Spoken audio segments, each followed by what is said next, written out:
Good evening.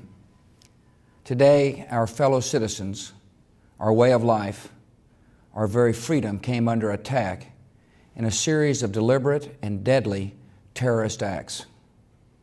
The victims were in airplanes or in their offices, secretaries, businessmen and women, military and federal workers, moms and dads, friends and neighbors. Thousands of lives were suddenly ended by evil, despicable acts of terror. The pictures of airplanes flying into buildings, fires burning, huge structures collapsing, have filled us with disbelief, terrible sadness, and a quiet, unyielding anger. These acts of mass murder were intended to frighten our nation into chaos and retreat. But they have failed. Our country is strong. A great people has been moved to defend a great nation. Terrorist attacks can shake the foundations of our biggest buildings, but they cannot touch the foundation of America. These acts shatter steel, but they cannot dent the steel of American resolve.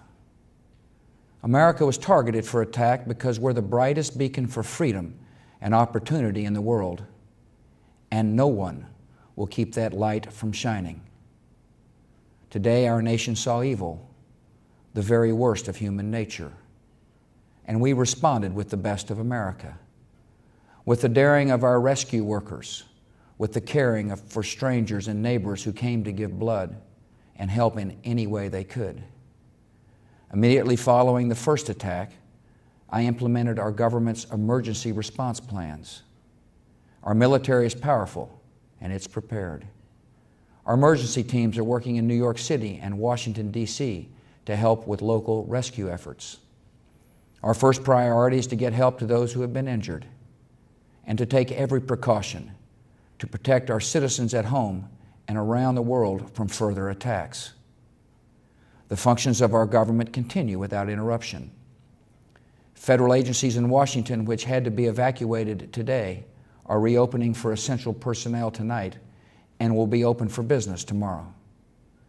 Our financial institutions remain strong, and the American economy will be open for business as well. The search is underway for those who are behind these evil acts. I've directed the full resources of our intelligence and law enforcement communities to find those responsible and to bring them to justice. We will make no distinction between the terrorists who committed these acts and those who harbor them.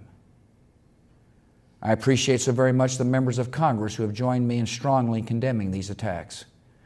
And on behalf of the American people, I thank the many world leaders who have called to offer their condolences and assistance. America and our friends and allies join with all those who want peace and security in the world, and we stand together to win the war against terrorism. Tonight, I ask for your prayers for all those who grieve, for the children whose worlds have been shattered, for all whose sense of safety and security has been threatened. And I pray they will be comforted by a power greater than any of us, spoken through the ages in Psalm 23. Even though I walk through the valley of the shadow of death, I fear no evil, for you are with me. This is a day when all Americans from every walk of life unite in our resolve for justice and peace. America has stood down enemies before, and we will do so this time. None of us will ever forget this day, yet we go forward to defend freedom and all that is good and just in our world. Thank you, good night, and God bless America.